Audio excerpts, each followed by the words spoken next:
welcome to our quarterly webinar series.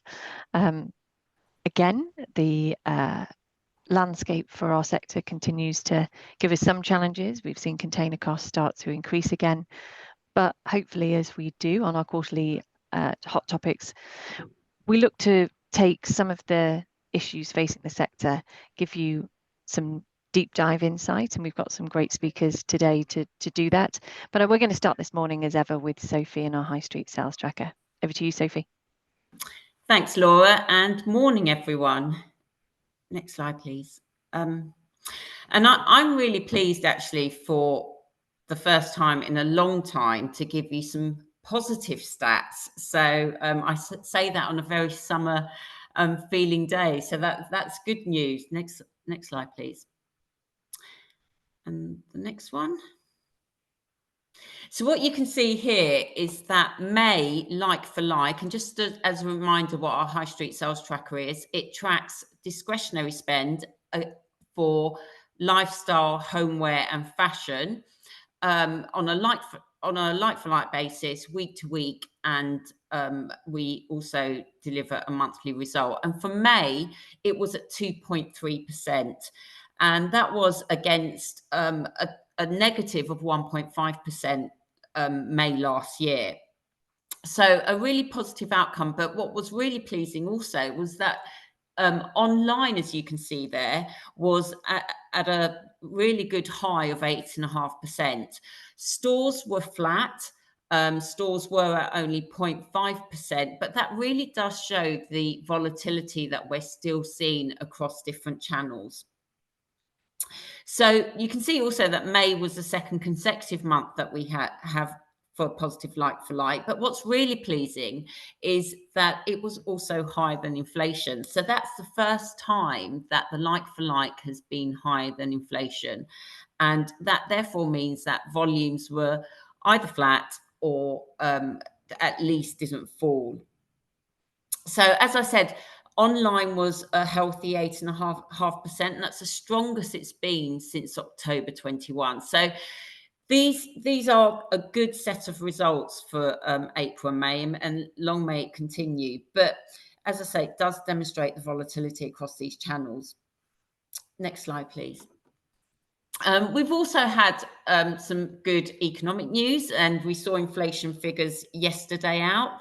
We're all waiting to see what the Bank of England do with base rates today, but that does, and with the political landscape, with the election coming early July, I think what you can see here is that uncertainty that still exists in the consumer, because whilst those good results were driven by lifestyle and fashion, homeware, where you've got the larger ticket items, people are not spending. So there's a real contrast there between what people are willing to spend on, perhaps part with some small amounts of cash, but the larger ticket items, they're still holding back. And next slide, please. The good news has continued for the first couple of weeks in June. And, this is a positive set of results. I would urge some caution, though. We are going into the summer months. There is real competition for that consumer purse as people step up into their summer holidays and when schools break. And we do see that the spending does drop. But it is clear that, there are some real embedded behaviours from the consumers. They are selective about where they spend that discretionary spend. Yes, people are spending, but the retailers will have to be working hard to attract that spend to their product and channels. So I'm going to leave you there on a high with some positives for the High Street Sales Tracker, and hopefully we'll see that continue into the next few months. I think I'm passing over to who's taking over next. Take the button. Just a quick reminder, if people are on this call and are not contributing to our High Street Sales Tracker, this enables people to track movements against their industry average and against peers. And if you'd like to contribute by passing data to us and getting an in-depth view as to how your performance compares to peers, then please do get us in touch with us afterwards. We'll put some contact details for you to do so. If you go to the next slide, please. As we always do in our hot topics, we select something, as Laura mentioned, that we think is very prominent in our consumer and retail minds at the moment.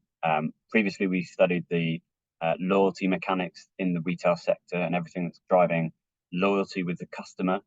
And one of the trends that we observed at the beginning of the year that was going to be quite influential this year in retail and consumer brands was around sustainability and ESG. And what I want to do is quickly walk through some of the consumer trends we're seeing as that topic emerges as quite a key theme for brands and retailers. And then I'll pass on to Neil, who's going to go a little bit more into detail around that in specific areas for retail businesses. Next slide, please. So the first thing to really highlight, and this is not anything too innovative, but increasingly brands are responding to two things, really. Three really. One, the responsible nature of their business and being a purpose-led business. Secondly, the ever-increasing regulation around ESG and sustainability. And lastly, around consumers being far more aware of all of the issues related to ESG and how brands are responding to. And this kind of ecosystem is really starting to see, I think, brands get on the front foot with many of these trends. Next slide, please. For the consumer, now this is quite small on your slide, but effectively we ask people what is important when they are buying or making purchases. And there are lots of hygiene factors here in terms of price, value for money, ease of use in any product category. But we're starting to see these ESG, what we would deem ESG or ethical practices, rank much highly in their key purchasing criteria. So natural, organic, and we are starting to see much more emphasis on the kind of ethical supply chain or social causes that brands are adopting. So this is very relevant to many consumers in their purchasing habits. Next slide, please. And when they think about what makes a brand authentic or have sustainability credentials, it's a range of factors. So it's not only whether that product's environmentally made or uses or is conscious of the use of natural resources. It's also about how far they're shipping products or what their labor policies are. So there are multiple components that businesses are really starting to have to focus on. As I said, much driven by regulation, but equally being on the front foot with consumers so that you can tell that narrative to consumers who are ever increasingly scrutinizing your brand values as it relates to some of these claims. Next slide, please. And there's no surprise, I think there is a little bit of expectation that the younger consumer is leading this response and making brands be more authentic with these claims. But actually what you can see here, so this is statements, do you agree on how your loyalty to brands differs around environmental matters? And actually across age cohorts, it's quite consistent. Now you do see a slight peak in the younger age groups, but actually I think we're seeing more awareness and intrigue by all age and demographic groups to support brands who are ethical and focus on these environmental matters. Next slide, please. Why are people not making these sustainable purchases? Well, first thing, there is still a barrier in people's perspectives on price, thinking that some of these brands or products might be too expensive. There is an increasing, though, factor that we see, which is that they are not available. So people can't either find them or the availability isn't there. And I think this is where retailers can really start to message and curate ranges to have more authority around products that might be serving a broader purpose and really screaming to those consumers about what authenticates them in this environment. So there are some key moves. Price is still a barrier, but I think that's coming away and availability is becoming more of an issue with consumers really wanting to find those brands. Next slide, please. I'll just finish here about maybe some thoughts on brands, how they should view ESG as an opportunity rather than that obstacle or issue about regulation and trying to meet certain aspects. We can see in the data we track, it definitely increases customer loyalty, and there is an increased reputation for a brand around some of these claims if they can get them right. Now, we know from a lot of the media coverage, you'll see that when brands get it wrong, or if there is elements of greenwashing, it can really be detrimental. So having people, making sure that you have got a really clear view on why it is that you are socially responsible and how you are meeting regulatory compliance or assessing your supply chain is super important. Now, to dive into a few more of these ESG themes, I'm going to pass to Neil, who's going to introduce some of our other speakers. Thank you, Tom. Really helpful introduction. So as Tom mentioned, I thought we would take a bit of a deeper dive into some of those key areas that Tom has highlighted. So I'm delighted to welcome this morning Fraser Paget, who heads up our supply chain advisory team, Matthew Clark, who heads up our customs and international trade team, and Howard Lungley and Amy Capra from our ESG advisory team. What I've asked them to do is just give a short introduction to some of the key aspects of ESG, and in particular the transition to net zero that they're seeing through their lens. And then what we'll do at the end is try and bring that together and bring it to life with some Q&A and put it together. So with that, I'm going to hand over to Fraser first, who's going to look at supply chain. Thanks, Neil, and thanks very much for the Paget. It's Paget. I haven't gone French or posh in my old age, so anyone who does know me, it's definitely Fraser Paget. Next slide, please. And next slide. So I head up our supply chain and logistics advisory services, and it's fantastic timing because last week we released our global risk landscape report. This is a report where we canvass 500 global business leaders to see how they're adopting risk throughout their businesses. And you'll see number one on the top left-hand side, regulatory risk has shot up over the last year. And one of the things that interests me is the fact that ESG has really reduced by 23 points. And I think people now are seeing ESG as a regulatory thing rather than just a specific ESG. Supply chain is stubbornly at number 2, and then we've also seen a real increase in technical abilities of businesses. And again, interestingly, AI has dropped down. What I'd really like to recommend is people download that. It's got some fantastic insight into supply chain and the global risk landscape. So if you go onto our website, you can see that. And what we are seeing is 56% of global businesses have taken steps to protect their supply chains after the Houthi shipping attacks in the Gulf of Aden. And you might think, well, what does that mean? So at any one point, there are 100,000 ships on the seas around the world. 6,000 of those ships are container ships. And on average, those container ships carry between 10,000, well, on average 10,000, the largest ones up to 24,000. So at any one point today, there will be 60 million containers on our oceans. The impact of rerouting around Africa, which is what's happening at the moment, is on average, each container should have a carbon footprint of 1.07 tonnes. When we've tracked it over the last 3 months, the average container has a carbon footprint of 1.35 metric tonnes. So that means on its journey, those containers are going to produce an extra 16.8 million metric tonnes of carbon footprint. So whilst we're all trying our hardest to become ESG compliant and reduce our carbon footprints, that one event can have a massive impact. And to put that into context, an average car has an output of 4.6 tonnes per year. So again, these rerouting, it not only has a cost implication, as we've seen, I think, we mentioned earlier on that the prices are increasing at the moment. It has a huge impact on our carbon footprint. The other area that I really want to look at really is the electrification of HGVs. So HGVs, once the containers get to the port, we then have to transport them to our local distribution centres or to our retail outlets. And there is this, can we electrify HGVs? We can go up to 18-tonne trucks. But what we're really waiting for is the advent of hydrogen vehicles.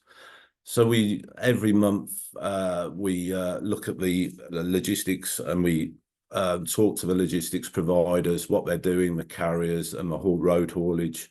And they're really holding fire till 2025, 26 until the advent of hydrogen vehicles comes to the forefront.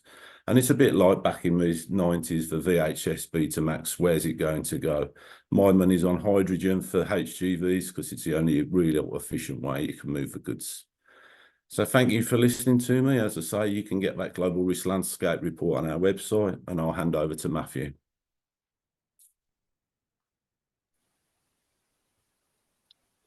Is Matthew there? Matthew is there. Thanks, Fraser. Just waiting for my CBAM slide to be loaded. There we go. Perfect. So good morning, everyone. I'm going to briefly take you through what is the Carbon Border Adjustment Mechanism. So even though this is a UK webinar, mainly we do have some EU businesses on, and we have some UK businesses that deal with the EU. And that's why I wanted to talk about the Carbon Border Adjustment Mechanism that the EU introduced on the 1st of October in 2023. So it's been in for a little bit of time now. CBAM was introduced to stop carbon leakage, and as Neil said earlier, to get to that net zero agenda for all of the countries within the EU, and the UK is following suit.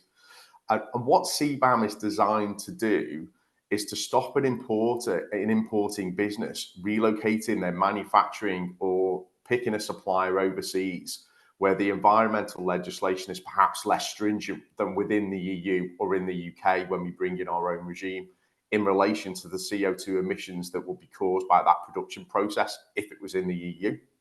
So basically it's don't go to other countries, source your goods from there if they're still using oil and fossil fuels and wood in some countries to provide power to produce those goods, because then that drives up the CO2 emissions in the production process. So CBAM is a CO2 emissions charge which is based on the cost of production of the goods. And the theory is if the carbon price that is established at the point of production is similar to that within the EU, then there wouldn't be a CBAM charge because it would be equal.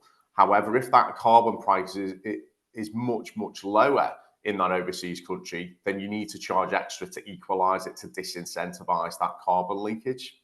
Now, there is a double tax relief within CBAM. So if a producer has paid a carbon charge under domestic legislation, for example, in the UK, we have the ETS scheme, then this will form a credit against the EU CBAM that is due. So it might be for certain producers and certain products that it just nets out and there isn't a CBAM charge when importing goods into the EU. This currently affects all importers of goods that are covered into every EU member state, but it's also affecting UK suppliers of those goods into EU customers, because EU customers now are starting to come to the UK suppliers and request the actual carbon data within the production.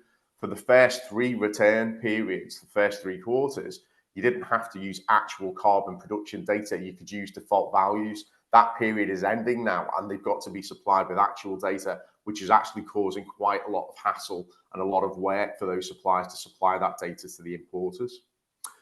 The UK is introducing its own CBAM on the 1st of January 2027, and there will be ongoing consultations in 2025 to design the final regime. I do know that Labour have made an announcement that if they come into power, into government, then they will likely try and accelerate the introduction of CBAM. So if that happens, it could be that the 1st of January slides forward into 2026, just to give everyone in the UK a heads up. And at the bottom, I just wanted to point out the differences in the types of products that are actually covered by the 2 different CBAM regimes. Now, in the EU, we've got the standard aluminium, hydrogen, fertilizers, electricity, cement, and iron and steel, and products thereof.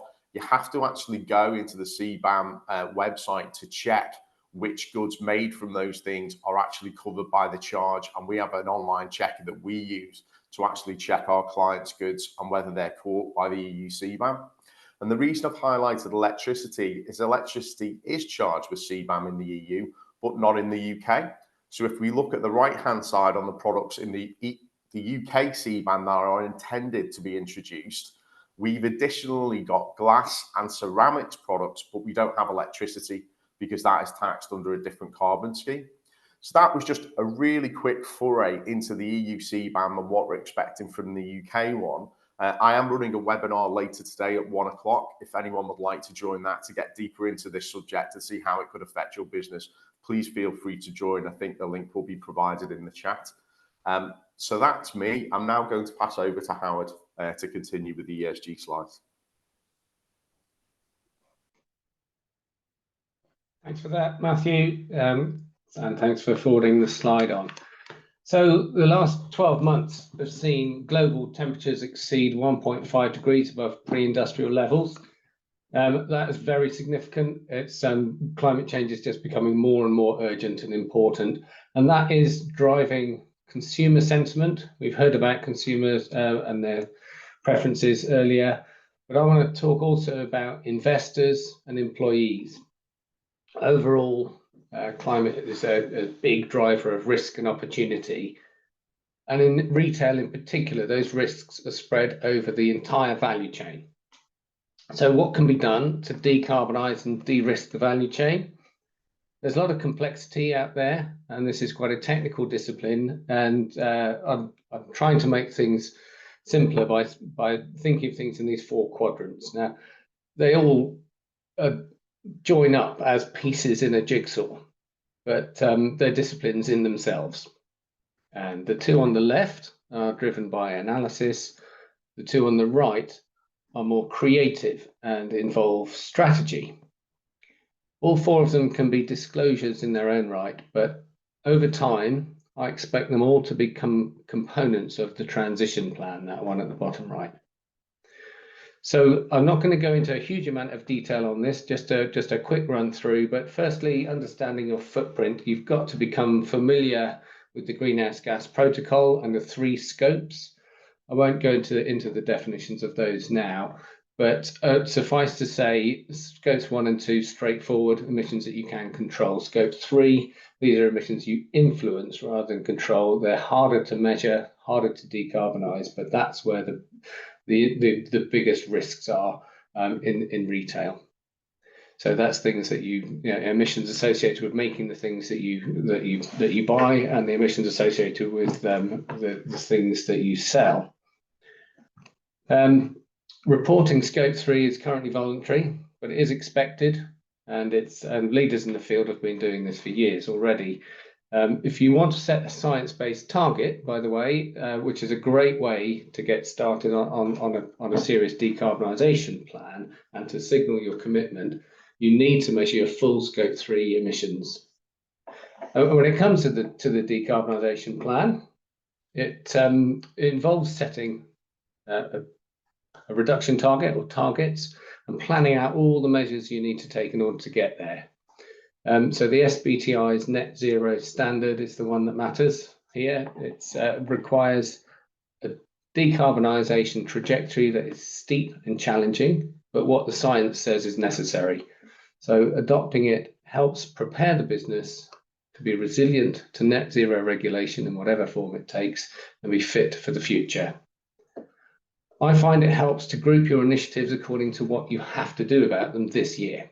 Okay, so things like do now, plan for, and monitor and engage in those future solutions that are not yet viable today, but you need to be watching. An example might be the hydrogen vehicles that Fraser mentioned. Underneath that kind of categorization, you should have more detailed delivery plans, KPIs, and data, and your communication should evolve to increasing detail over time. Number 3, down at the bottom left, there is about assessing your climate-related risk and opportunity. And here we have the TCFD, which provided the template for what is now mandatory disclosure by large and listed companies. And for this one, for me, it has been absolutely game-changing because it forces companies to explain how climate impacts their enterprise risk. And it's elevated the agenda properly into the boardroom for the first time. Even for companies for whom TCFD-aligned disclosure is not mandatory, it still makes sense to assess your risks because you can then make better decisions. And then lastly, coming to the transition plan, the relevant standard here is being developed by the Transition Plan Task Force. It's designed to bring all of this together. these topics, these disciplines are obviously interrelated, and so this is a sensible way to simplify disclosure. At the same time, it will introduce some new elements which I think will be quite influential, like a requirement to describe how your organisation is contributing to the economy-wide net zero transition. So TPT is on the horizon. It's not yet mandatory, but leading companies are already using it, starting to publish their transition plans. So if it's not already on your radar, it's certainly one to put on there. I hope that's a useful whiz through some complex activities, and I will now hand over to Amy.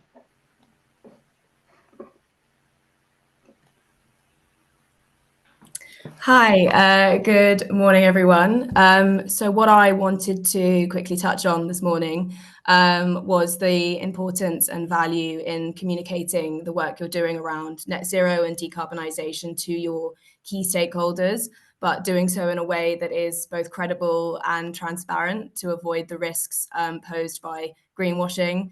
Greenwashing is a hot topic at the moment, and for good reason.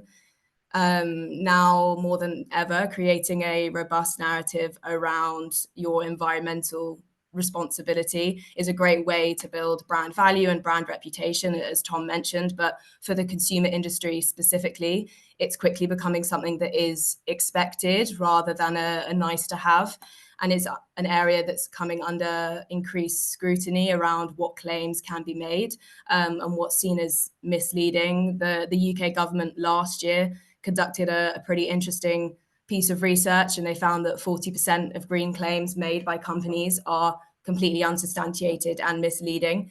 And consumers are increasingly becoming aware of this issue. And while they are prioritizing sustainability in their consumption habits, they are becoming more skeptical of very vague and misleading claims.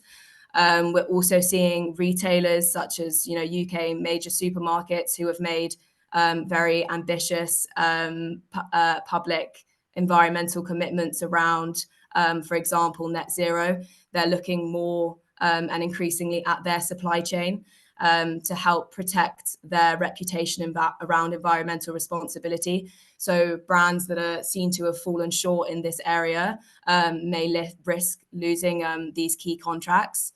It's also environmental reputation is also an area that investors are increasingly looking at, with 75% of investors now considering a company's environmental reputation before making an investment. So how you communicate around this issue and the way in which you do it is now important to really get the real value.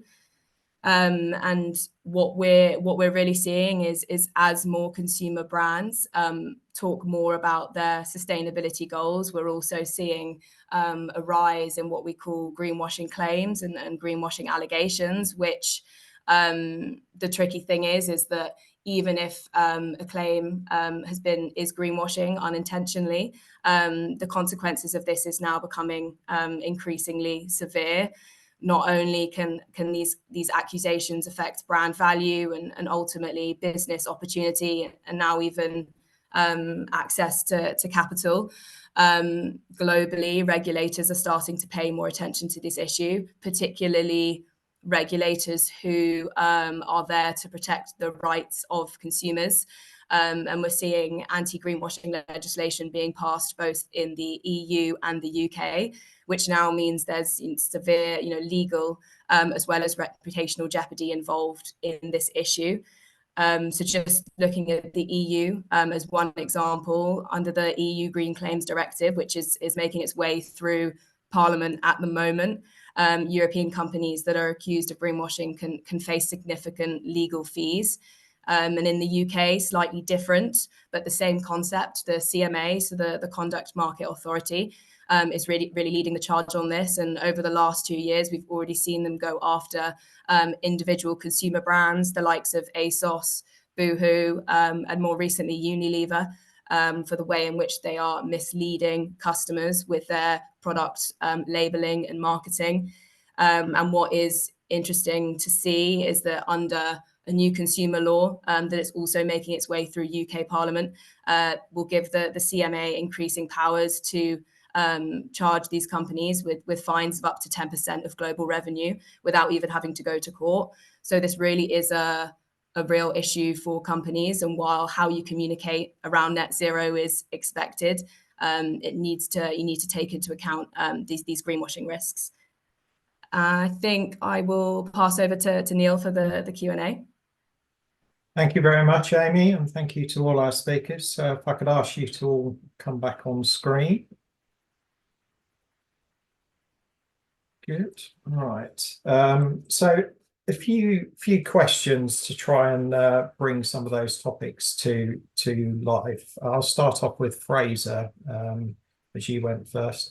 I think the conversations I'm having with clients, business leaders are definitely now focusing on resilience in their supply chain rather than efficiency, which was definitely a focus in the past.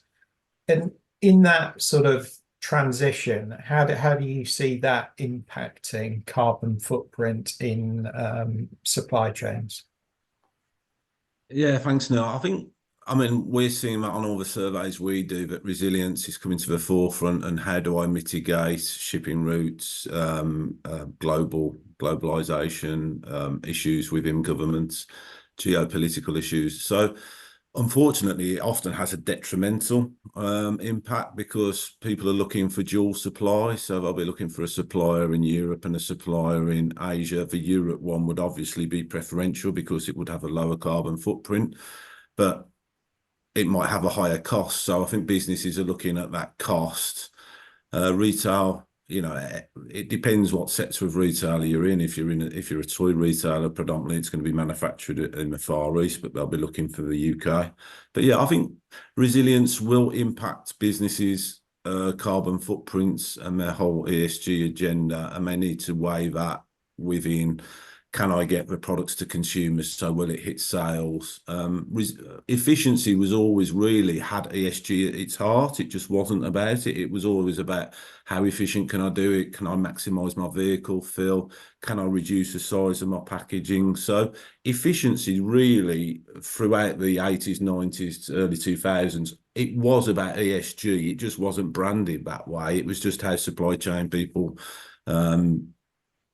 were built to think. So yeah, we were always looking for ways to optimize and, bluntly honest, reduce costs within our supply chain whilst maintaining a good customer availability, because your number one, if you're in retail, is your availability. Have I got those goods to sell to a customer? So I think it can have a positive impact if I'm having a local supply, but then you'll have a negative of it might be expensive. So it's that globalization to localization now.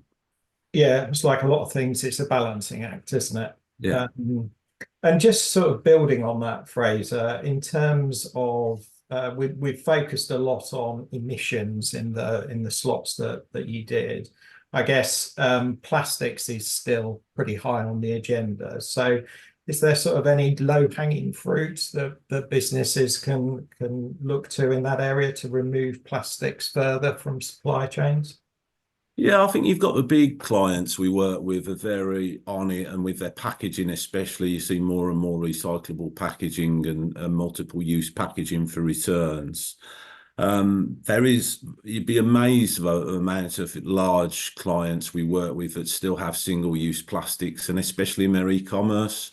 Plastic bags to fulfill their orders. They're often branded. They have multiple inks, which again affects the outputs within the manufacture of those. And then they're hard, you rip them open, so they're hard to reuse. So we see a lot of that. And there's the term re-commerce is coming into the vocabulary, and that's the likes of Vinted and people shipping competition to eBay and Depop. And often people, when you're selling customer to customer, will use single-use plastic. And really the big one is the big Chinese, Shein and Temu. The plastic is being produced in China, it's then being air freighted to the UK, and it's all in single-use plastic. And then obviously in the UK, we will have to recycle if we do that plastic. So I think there's a huge opportunity to look at those and put pressure on those low-end e-commerce businesses to look at their carbon footprints and the carbon footprint from importing the goods, because they are ridiculously cheap. But then obviously the single-use plastics, can we put pressure on them to look at alternative packaging? Yeah, lovely. And Howard, I'll turn to you next. You touched on some of the risks and opportunities in your sort of outline slide, but when it comes to climate-related risks, what are the main risks that you think our retail audience should be focusing on, and perhaps outline some of the opportunities that they could be taking as well? Yeah, well, I mean, when it comes to climate-related risks, I mean, it's about kind of having a crystal ball and gazing into the future. So there are no definitely right answers, but I would say the supply chain is really probably the biggest area of risk within retail, because climate change is a global issue. It will affect different regions differently, but we have globally interconnected supply chains. So wherever those impacts hit, it's likely to impact the supply chain somewhere. And we're already seeing quite a lot of these climate-related impacts. I mean, just last year, the Rhine almost dried up, or the levels of the Rhine in Germany just went so low that ships couldn't pass, and that had a massive impact on the cost of diesel, which resonated throughout much broader than just Germany. It impacted prices here as well, and that's in quite recent memory. And Fraser, you talked about other examples of disruption to supply chain. Now, some of those may the conflicts that we're seeing that are diverting shipping routes. You can quite easily imagine that could happen as a result of climate change. Climate will have direct physical impacts. It will also have geopolitical impacts as well. So that's on the one side, and the other side is the more immediate kind of focus that I think the retail sector has, which is on consumer sentiment. There's a big risk around that, big risk around greenwashing, and the opportunities to quickly move on to that. Growth in products that are seen to be sustainable, or could be demonstrated to be sustainable. So circular economy, sustainable fashion, plant-based foods, all of those are going to be growth areas. Any sensible person would be able to predict that. There are going to be other things which maybe are more specialist, but you have to put your bets where you think it's going to work. But I think in general, if you are able to reduce your carbon footprint and make your products more sustainable, there will be side benefits of that, reducing cost, improving your business resilience to the net zero transition, and turning that transition from a risk into an opportunity. That will all come about through decarbonising your supply chain and your products. Yeah. Lovely, thank you. And Amy, turning to you next. So thinking about what Fraser has said and what Howard has just said, sort of linking that to how can retailers create a robust narrative around their decarbonisation efforts? Yeah, thanks, Neil. I think in this space around communication and creating a robust narrative, it's important to think about who are the key stakeholders that you are trying to communicate with. Different stakeholders within a company are now very much engaged with this ESG agenda, from employees, investors, customers, suppliers as well. So it's thinking about what communication channels are available to you and how best to reach these different groups. Historically, many consumer companies have relied on things like social media, websites, and product packaging. But we are increasingly seeing a growing expectation to include non-financial disclosures in, for example, corporate reports. And our kind of recommendation is to really do this, and to do this in line with the global standards and frameworks that are already out there, and Howard's already touched on a couple in the TPT framework, so the Transition Plan Task Force, has released disclosure guidance on how to best communicate your transition plan to your stakeholders, as well as IFRS S1 and S2, also providing a global standard for how you disclose information around ESG, not specifically around the E, but the full spectrum of ESG. And we really recommend you get familiar and utilize these frameworks. One other thing that we always think about when we're thinking about communication is if you are going to use these multiple channels, whether that be non-financial reporting, sustainability reports, and your websites, is to really ensure that there's consistency in your messaging, because where consumer trust can really be lost is if there's inconsistency, and it's something that we've already seen in the market. One other thing is when we're talking about data, specifically carbon data that Howard is referring to, what we also recommend is the use of potentially gaining third-party assurance, which under some regulation is already required, but for some it will be voluntary. But what that does is it really adds a layer of accountability and accuracy to the data that you are disclosing to your consumers and investors.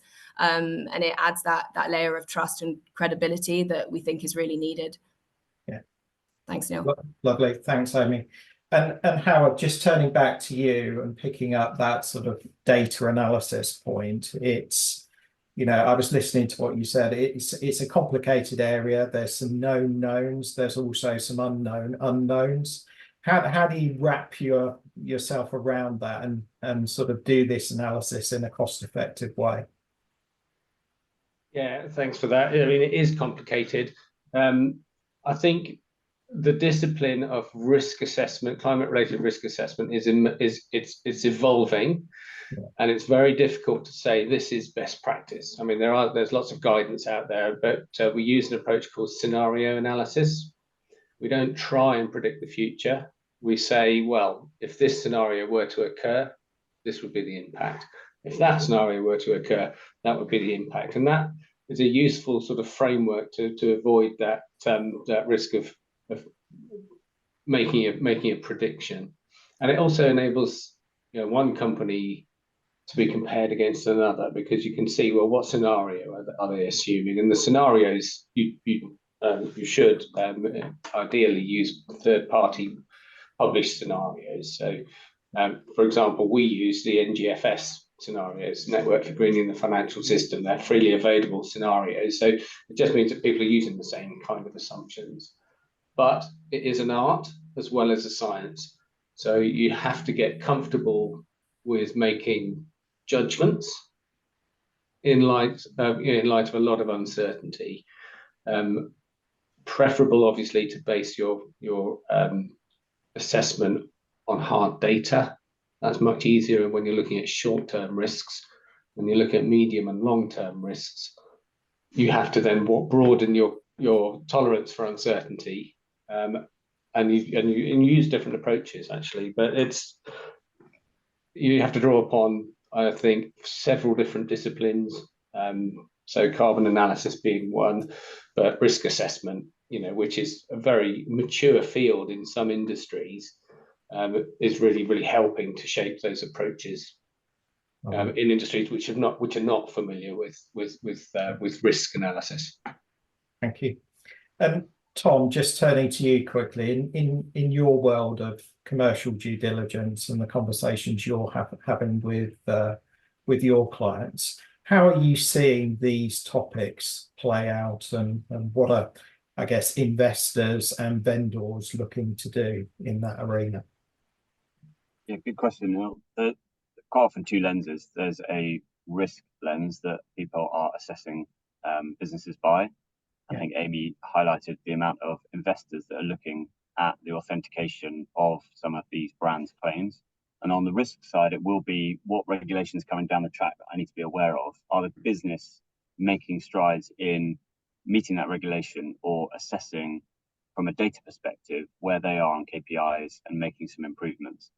On the opportunity side, though, there are aspects we'd look around brands' propositions or a retailer's proposition to see how is it that their narrative to a consumer that is authenticated in some of these kind of ESG claims is making them stand out or being able to charge a premium. And we see that in certain verticals where people are innovating and are ahead. So beauty is definitely one where curation of ingredients and or the packaging is perhaps ahead of peer sets that might be slightly behind in the use of, as we talked about with Fraser, some of those better packaging kind of areas.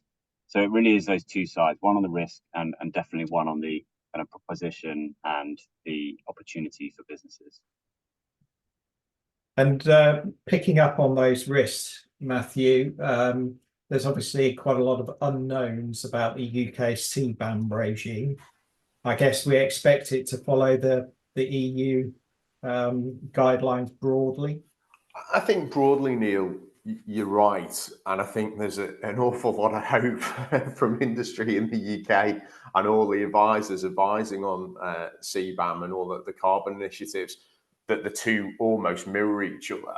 Because if they do, and they're very similar, then you should have, as I said before, that kind of neutral effect in that things produced in the UK, enough carbon taxes paid on that in the UK that it can be imported into the EU and there's no levy charge, there's no CBAM charge, and vice versa in both directions. It's interesting, though, that we're still in that consultation period and that's going to happen next year. And, you know, we've already in the UK government has said, well, we want to include glass and ceramics, but we don't want to include electricity because we have a separate regime for that. So there's some slight differences on what products are going to be included. And I think that's perhaps when they've looked at the imports of various different types of products into the UK and the EU, which ones do they think are biggest for that poor carbon footprint in that country of production. So it is interesting. I think the UK is also quite cleverly having a little bit of a, well, we're waiting and seeing how the EU one goes, and we're going to learn from that, and then we might slightly change tack on how we're going to bring carbon in, because there have been some teething problems on the EU side. So I think broadly the initiatives are the same. There might be some little differences on both sides, but it would be great, you know, if they eventually netted out, so there wasn't a charge between the EU and the UK. But I think the important thing is to remember those charges would only be netted out for goods that are produced in the UK and the EU that pass over the channel. So for goods, for example, that you imported in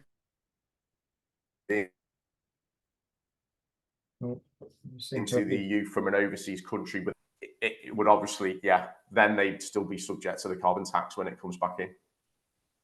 Lovely. Okay, we're just about out of time, so I'm going to have one final question for each of you. So thinking about our audience, and in particular the retail sector, what's the one key takeaway that you would ask people to go into their days with? So Fraser, I'll kick off with you.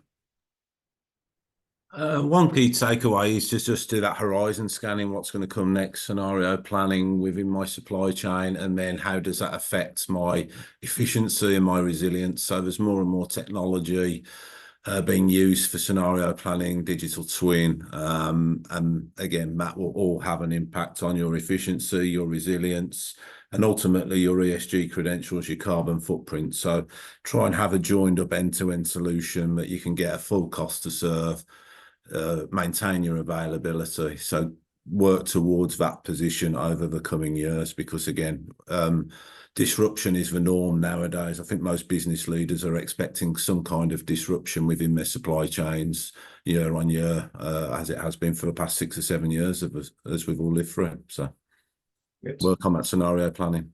Thank you. And Howard, is yours similar, scenario planning? Well, I mean, yeah, I totally agree with that, but I want to offer a different one, just for variety. And for me, I'm going to say carbon literacy. Okay, so carbon is a complex discipline, and it requires a lot of kind of scientific knowledge and numerical analysis and a lot of contextual information.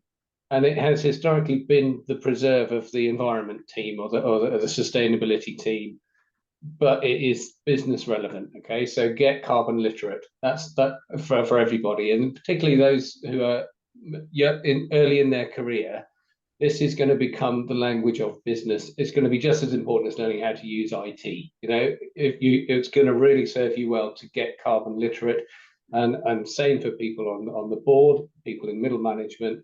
If you want to make effective strategy and decisions around how to run your business, you've got to know the language of carbon. It's going to become just as important as the language of finance. Lovely, thank you. Matthew? I think for me, Neil, it's very much linking into what Fraser and Howard had said. I think it's really about the data.